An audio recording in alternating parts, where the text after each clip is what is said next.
En otro hecho de la noche, los bomberos de Bogotá atendieron una emergencia por culpa de una fuga de gas en el centro de Bogotá. Los ladrones se robaron 2 medidores de gas, provocando la fuga que alarmó a la policía y a los habitantes del sector de Teusaquillo. Los vehículos que transitaban por la carrera 13 tuvieron que desviar por vías alternas mientras los socorristas cerraban las válvulas. Después de una hora, la emergencia fue controlada y por fortuna ninguna persona resultó lesionada. Y mientras arrecia el invierno en Colombia, se incrementa la desesperación de los damnificados. En Soacha, por ejemplo, esta madrugada decenas de damnificados bloquearon un tramo de la autopista sur para exigir atención de las autoridades, pues un caño inunda sus casas desde hace 2 días. Continúa la emergencia por la ola invernal en el municipio de Soacha. El problema es que llevamos 15 años con esta inundación y nadie hace nada. Los residentes de los barrios que llevan 2 días de inundación decidieron tomarse las vías de hecho. Según los afectados, son 4 años de problemas con el acueducto y la alcaldía del municipio. Estamos solicitando, por favor, solicitando la presencia del señor alcalde o de una persona competente para que nos dé solución a este problema.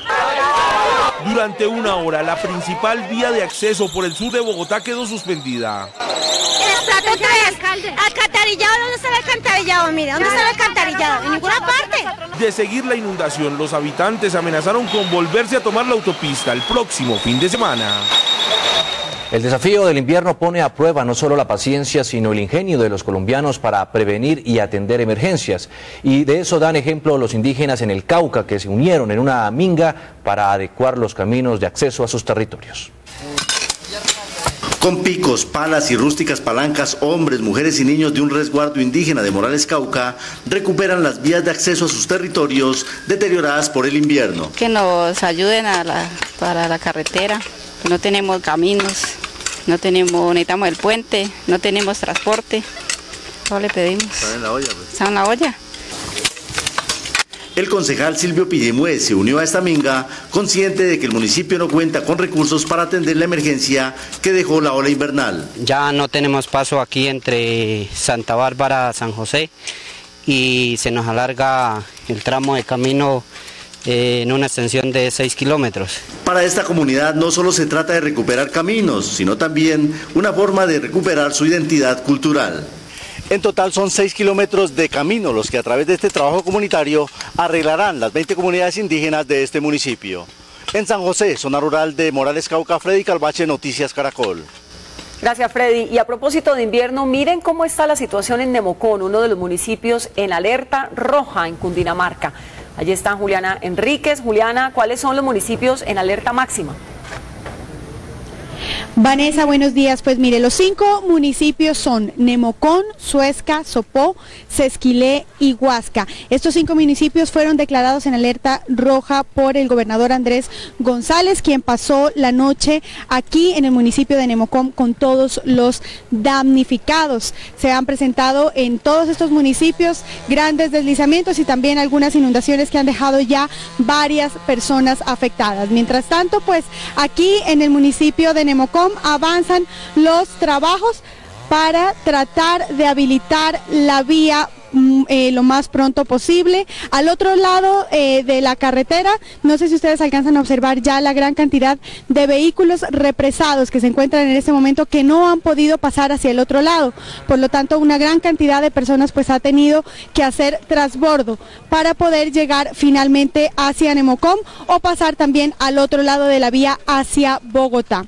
Mientras tanto, pues continúan los trabajos de la policía, de los bomberos, de todas las autoridades de emergencia y la comunidad, que se ha esforzado bastante pues por tratar de poner en funcionamiento lo más pronto posible su vía, su carretera hacia Bogotá para garantizar pues la movilidad de todos los vehículos. Recordemos que aquí en el municipio de Nemocón la afectación ha sido bastante grande, son cerca de 57 viviendas las afectadas y cerca de 100 familias las que han resultado afectadas. 19 familias finalmente fueron evacuadas y 10 personas fueron llevadas hacia albergues temporales.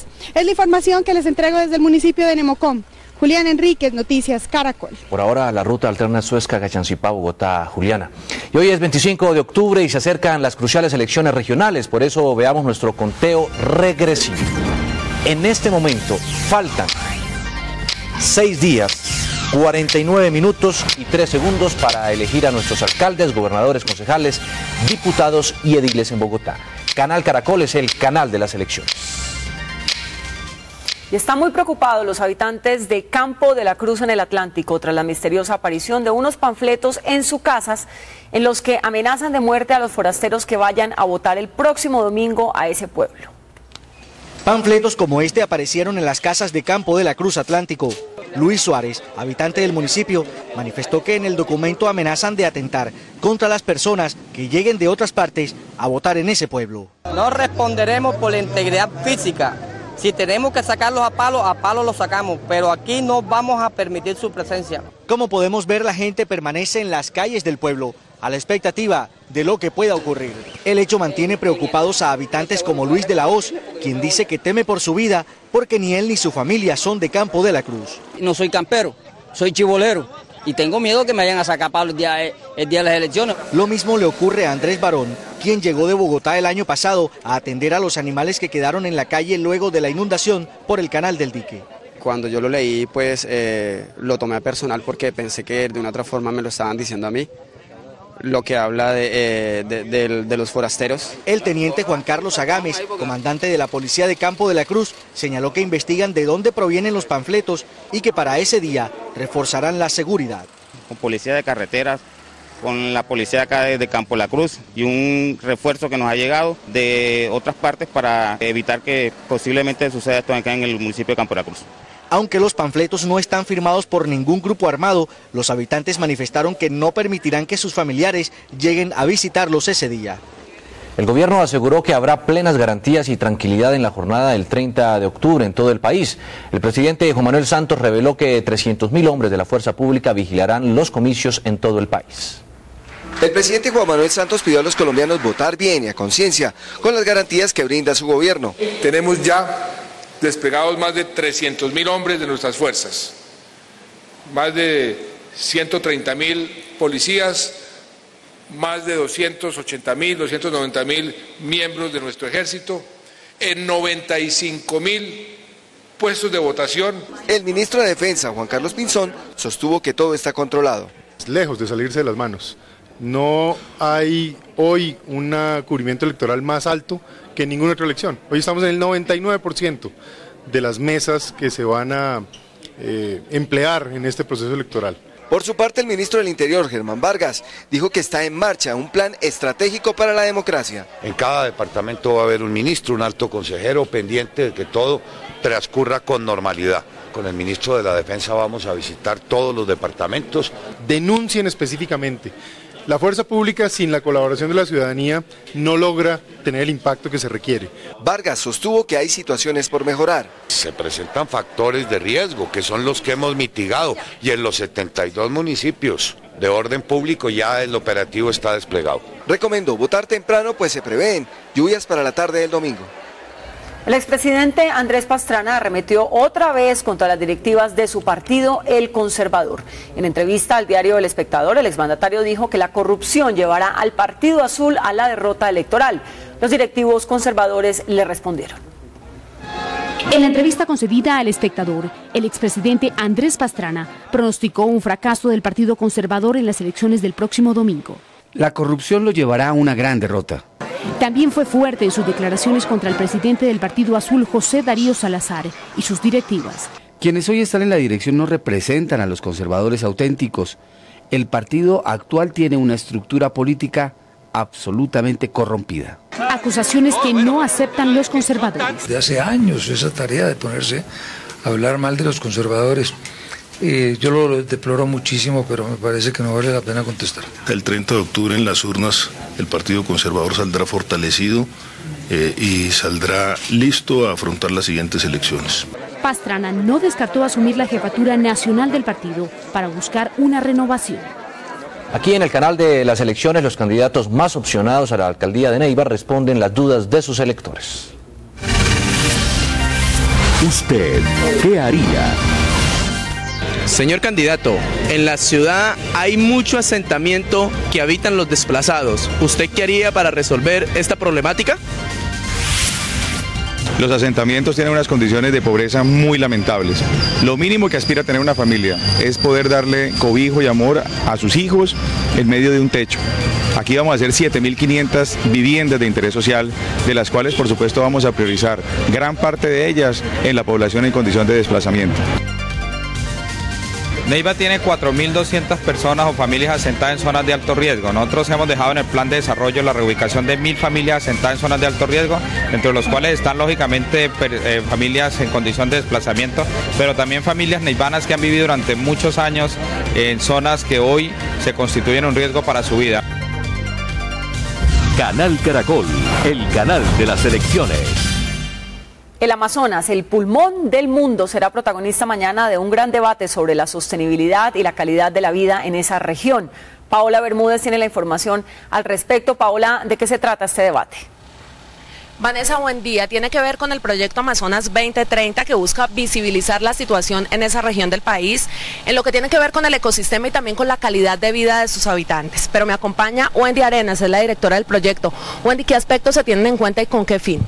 Amazonas es el 42% del territorio continental colombiano y un grupo de organizaciones de la sociedad civil y medios de comunicación, incluidos Caracol Televisión, vamos a desarrollar una serie de herramientas para medir la calidad de vida en lo que tiene que ver con el tema ambiental, social, económico, institucional e indígena. Wendy, muchísimas gracias. Pues saben que es lo más preocupante, que esa región conformada por los departamentos de Amazonas, Vaupés, Putumayo, Caquetá, Guainía y Guaviare se rajó, según el proyecto, en lo que tiene que ver con la gestión de las instituciones. Información desde el norte de Bogotá con Paola Bermúdez, Noticias. Hicimos un experimento en Cali para medir el comportamiento ciudadano y no les fue muy bien. No les fue muy bien. Instalamos una cámara en una céntrica vía de esa ciudad y en solo una hora registramos todo tipo de infracciones. Vida en las vías en Noticias Caracol.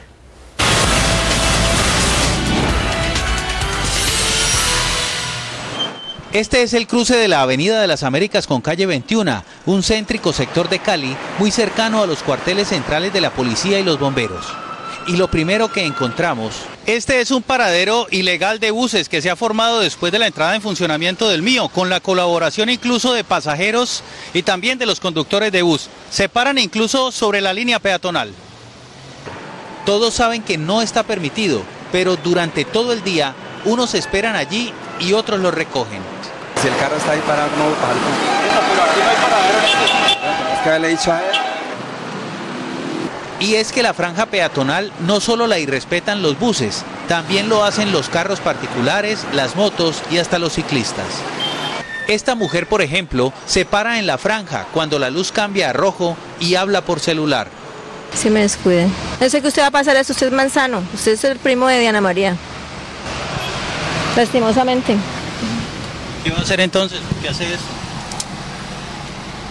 Encontramos asimismo esta tractomula impidiendo el paso a los peatones. No, por el tráfico, hay mucho tráfico y me quedé el semáforo ahí. ¿No podía parar antes?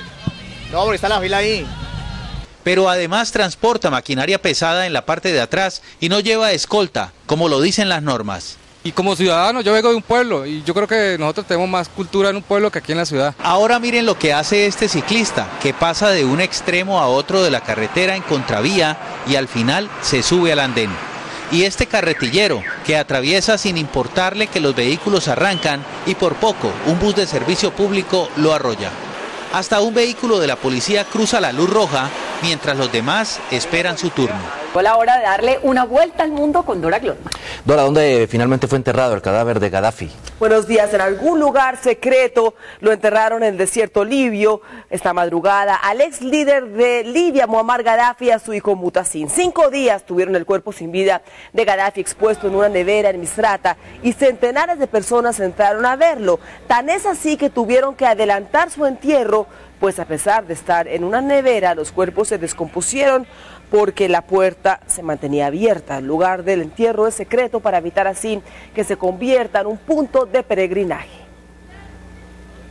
2 días después de la tragedia en Turquía, los rescatistas encontraron con vida a una bebé de 2 semanas de nacida bajo los escombros de un edificio. La rescataron sin ropa, de inmediato la cubrieron con mantas y la trasladaron en ambulancia a un hospital. Aún buscan a la madre de la menor, quien al parecer se encuentra con vida bajo los escombros. Esta mañana un edificio de 7 pisos colapsó en la ciudad de Van. Según testigos, se escuchan voces adentro y rescatistas tratan de ubicarlas. La cifra oficial de muertos es hoy de 366 personas y hay 1.300 heridos. Las peores inundaciones en los últimos 50 años en Tailandia tienen prácticamente paralizada a la capital. Las autoridades tuvieron que cerrar hoy uno de los 2 aeropuertos de Bangkok porque el agua alcanzó las terminales. La cifra de muertos por las intensas lluvias que no dan tregua desde julio es de 366 personas y hay 2,5 millones de damnificados. La alcaldía de Bangkok hace lo posible para evitar que por las inundaciones colapse del todo la ciudad, principal centro financiero de esa nación. Y en Túnez, los islamistas ganaron con más de un 40% los primeros comicios realizados tras el inicio de la primavera árabe. La participación en las elecciones para elegir a los candidatos que integrarán la Asamblea Nacional Constituyente superó el 90%. 110 partidos se presentaron a los primeros comicios que se celebran desde la caída del régimen de Abidine Ben Ali el pasado 14 de enero. Las revueltas tunecinas fueron las que inspiraron a los países del norte de África para derrocar también a sus gobernantes. Escuchen esto, en Canadá miles de pájaros muertos volvieron a aparecer misteriosamente a orillas de una playa de la región de Ontario. Según los expertos, serían 6,000 las aves sin vida y aunque no hay confirmación de la causa del fenómeno, se cree que murieron intoxicadas. Todo indica que los pájaros se habrían alimentado con peces que también murieron después de comer mejillones infectados.